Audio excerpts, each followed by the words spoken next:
Assalamualaikum anak-anak.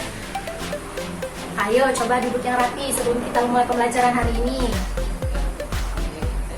Bagus. Baiklah, sebelum kita memulai pembelajaran kita hari ini, sebaiknya kita memulai pembelajaran dengan berdoa terlebih dahulu. Ayo coba Arya yang memimpin doa pagi ini. Silakan Arya.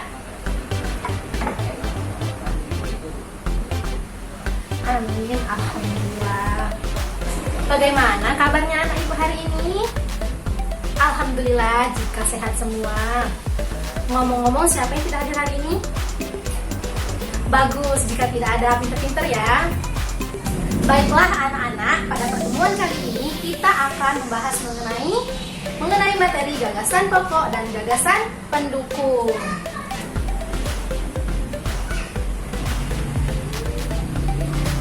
Gagasan pokok dan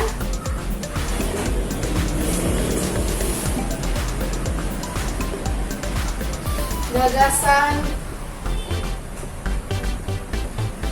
pendukung. Gagasan pokok dan gagasan pendukung ini terdapat pada tema berapa anak-anak? Ya, pada tema 1 yang judulnya Indahnya Kebersamaan, di subtema 1 Keberagaman Budaya Bangsa. Nah, anak-anak, dengan kita mempelajari materi mengenai gagasan pokok dan gagasan pendukung ini, terdapat tujuan-tujuan yang hendak kita capai. Nah, tujuannya yang pertama yaitu agar kalian semua mampu menyajikan dan mengidentifikasi gagasan pokok dan gagasan pendukung di setiap paragraf yang ada pada teks bacaan di buku kalian masing-masing. Lalu, agar kalian semua mampu menyebutkan dan mengkomunikasikan keragaman budaya, etnis, dan agama bersama teman-teman kelas kalian. Nah, sekarang selain tujuan yang hendak kita capai dalam pembelajaran ini, tentunya dari setiap mata pelajaran, materi apapun itu memberikan manfaat bagi kita. Nah, untuk gagasan pokok dan gagasan pendukung ini tentunya juga memberikan manfaat bagi kita. Ada yang tahu manfaatnya apa?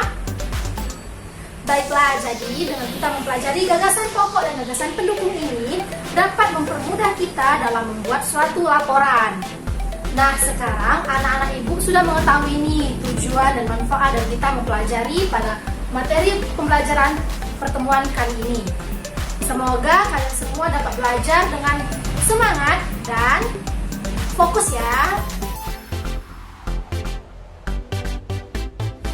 Nah, sekarang coba anak-anak ibu buka bukunya masing-masing. Coba dibuka di subtema 1 halaman 1 ya. Apakah sudah anak-anak? Sudah ketemu? Sekarang coba kalian amati, terdapat di situ sebuah cerita pawai budaya. Sudah ketemu?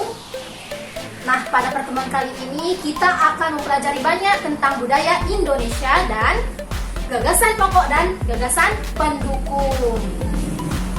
Nah, anak-anak, sekarang kita akan membentuk 4 kelompok. Jadi, coba dimulai dari Nabila, hitung 1 sampai 4 dan sampai ke belakang ya. Nah, sekarang apakah anak-anak ibu ingat nomor yang kalian sebutkan masing-masing tadi? Bagus jika ingat. Sekarang coba anak-anak ibu silakan duduk dan berkumpul sesuai dengan nomor yang sama yang kalian sebutkan tadi. Misalnya angka 1 berkumpul dengan teman-temannya yang menyebutkan angka 1 yang lain, dan seterusnya. Silakan kalian duduk sesuai kelompok kalian masing-masing ya. Bagus, sudah rapi semua ya duduknya. Sekarang coba anak-anak buka yang tadi pawai budaya di halaman 1 dan halaman 2. Sudah ketemu? Coba kalian amati. Pada teks bacaan pawai budaya ini kita akan mendapatkan berbagai informasi mengenai keberagaman budaya Indonesia. Dan tentunya di dalam teks bacaan ini terdapat gagasan pokok dan gagasan pendukung yang akan kita bahas pada pembelajaran hari ini. Silakan kalian baca di dalam hati dan kalian amati. Apakah sudah anak-anak membacanya? Pinter. Jika sudah, sekarang coba kalian tulis di buku kalian masing-masing urutan paragraf 1 hingga 5 di setiap kiri paragraf. Silahkan kalian tulis ya di buku kalian masing-masing. Sudah? Pinter. Jika sudah, sekarang coba dibuka bukunya halaman 3. Sudah ya? Di sana terdapat tugas kelompok masing-masing. Kalian di sana disuruh untuk membuat apa yang dibicarakan pada paragraf ke-1. Silakan kalian diskusikan dengan kelompok kalian masing-masing dan kalian tulis di buku kalian masing-masing. Jika sudah, silakan yang sudah siap tampil ke depan kelas untuk mengungkapkan isi hasil diskusinya. Bagaimana? Sudah semua anak-anak? Pinter. Jika sudah, coba deh kelompok 1 yang duluan maju ke depan untuk mengungkapkan isi hasil diskusinya. Silakan maju. Wah, beri tepuk tangan kepada teman kalian anak-anak. Baiklah anak-anak, itulah hasil diskusi dari kelompok 1. Sekarang bagi kalian, kelompok yang tidak maju bertugas untuk mencatat komentar dan saran ataupun masukan kepada hasil diskusi kelompok 1 yang telah maju tadi. Silakan kalian tulis dan diskusikan bersama teman-teman kelompok kalian. Nah, jika sudah anak-anak mencatat komentar ataupun masukan atau saran untuk kelompok kalian yang telah maju tadi, akan diberitahu nih bahwasanya terdapat strategi dalam menemukan atau menentukan isi cerita atau yang biasa dinamakan gagasan pokok, ide pokok ataupun ide utama ataupun gagasan utama ataupun pokok pikiran dari suatu paragraf, yang mana biasanya di dalam suatu paragraf terdapat gagasan pokok,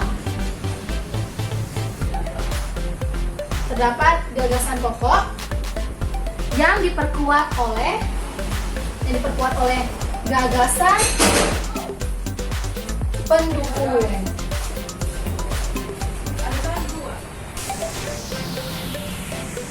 Nah, sekarang apakah anak-anak ibu ada yang tahu apa itu gagasan pokok dan gagasan pendukung? Baiklah, anak-anak, jadi gagasan pokok merupakan ide utama yang dibahas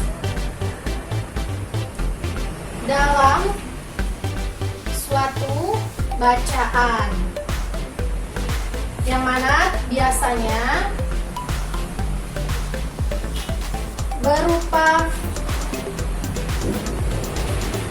kalimat inti atau pokok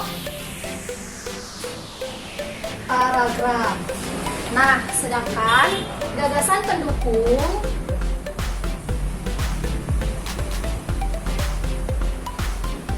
merupakan uraian atau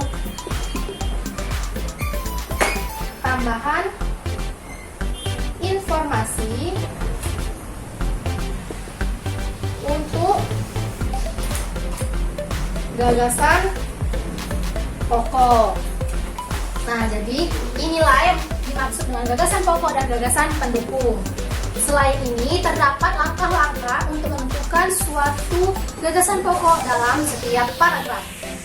Seperti pertama, bacalah isi paragraf dengan cermat. Yang kedua, cermati dari kalimat awal hingga kalimat akhir.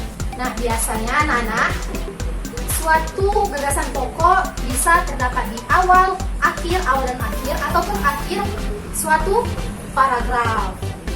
Nah, sekarang anak-anak semua sudah mengetahui apa itu gagasan pokok, apa itu gagasan pendukung, dan bagaimana langkah-langkah atau strategi dalam menemukan ataupun menentukan gagasan pokok dan gagasan pendukung di setiap paragraf.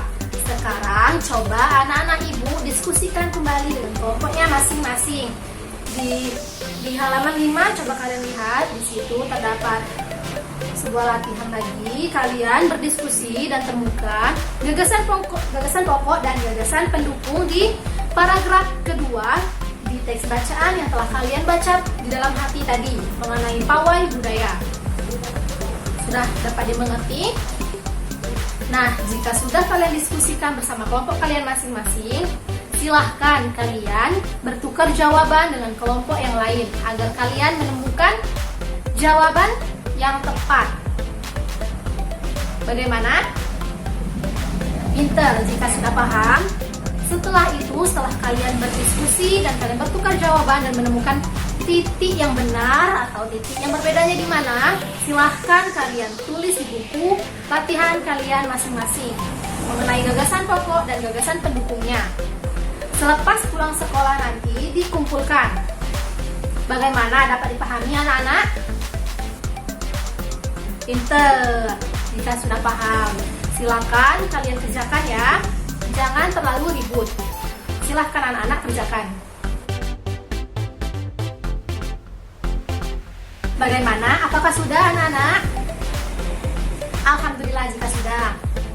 Mengingat jam pembelajaran pada pertemuan kali ini sudah hampir menuju jam pulang, dan pembelajaran kita mengenai gagasan pokok dan gagasan pendukung juga sudah selesai. Jadi sampai di sini, apakah ada anak-anak ibu yang bisa menyimpulkan pembelajaran kita pada pertemuan kali ini? Ya, baiklah. Jadi, gagasan pokok merupakan ide utama yang dibahas dalam suatu bacaan. Biasanya berupa kalimat inti atau pokok paragraf. Sedangkan gagasan pendukung merupakan uraian atau tambahan informasi untuk gagasan pokok. Lalu apalagi tadi anak-anak? Ya, jadi di dalam suatu paragraf tentunya memiliki gagasan pokok yang diperkuat oleh gagasan pendukung. Untuk langkah-langkah dan strateginya tadi dalam menentukan gagasan pokok di setiap paragraf sudah Ibu jelaskan tadi. Apakah masih ingat? Pinter. Jika masih ingat dan Ibu harap kalian catat semua ya. Nah anak-anak, sekarang untuk tugas kalian di rumah nanti, coba kalian buka di halaman 4 sampai dengan halaman 7. Sudah? Di sana terdapat sebuah diagram dan kalian diperintahkan untuk menemukan gagasan pokok dan gagasan pendukung di paragraf 3, 4, dan 5 pada teks bacaan yang telah kalian baca dan kita bahas bersama-sama tadi, Pawai Budaya. Nah, sedangkan untuk di halaman 7, di sana kalian diperintahkan untuk menuliskan kembali gagasan-gagasan pendukung dan gagasan pokok yang terdapat di paragraf 3, 4, dan 5 pada kolom yang telah tersedia. Di sini ya. Bagaimana, dapat dipahami? Bagus. Jika sudah, untuk mengisi diagramnya, diagram gagasan pokok dan gagasan pendukung ini, kalian pastikan yang pertama kalian semua memiliki diagram di buku kalian. Lalu yang kedua, tuliskan gagasan pokok di tengah diagram. Ada kan di tengah di sini gagasan pokok. Lalu yang ketiga, kalian temukan paling sedikit 5 gagasan pendukung untuk setiap satu gagasan pokok. Lalu untuk yang keempat, tuliskan setiap satu gagasan di satu kolom di sekitar gagasan utama. Sudah tahu? Lalu yang terakhir, isi sisi bidang searah dengan jarum jam. Bagaimana, dapat dipahami? Alhamdulillah jika sudah. Baiklah, jika tugas-tugas yang diperintahkan tadi sudah dapat dipahami, apakah sampai di sini masih ada yang ingin kalian tanyakan? Apakah semua penjelasan yang Ibu berikan sudah dapat dipahami dengan baik? Alhamdulillah jika sudah paham semua ya. Untuk tugas-tugas yang telah kita bahas dan kita kerjakan bersama-sama tadi, jangan lupa dikumpulkan. Oke? Pinter. Baiklah, Ibu lihat pada pertemuan kali ini kalian semua dapat mengikuti pembelajaran dengan sangat aktif dan bagus. Begitupun dengan diskusinya berjalan dengan lancar dan tertib. Ibu sangat senang. Semoga kedepannya tetap berjalan seperti ini ya. Baiklah, sebelum kita mengakhiri pembelajaran kita hari ini, sebaiknya kita berdoa terlebih dahulu. Coba sekarang Rizky deh, coba Rizky yang memimpin doa pulang. Ayo Rizky. Amin. Alhamdulillah. Ibu ingatkan kembali nih, tugasnya jangan lupa dikumpulkan dan tugas yang di rumah dikerjakan. Baiklah, sebelum mengakhiri pembelajaran, Ibu ucapkan terima kasih dan Ibu akhiri. Wabillahi taufiq walhidayah. Wassalamualaikum warahmatullahi wabarakatuh.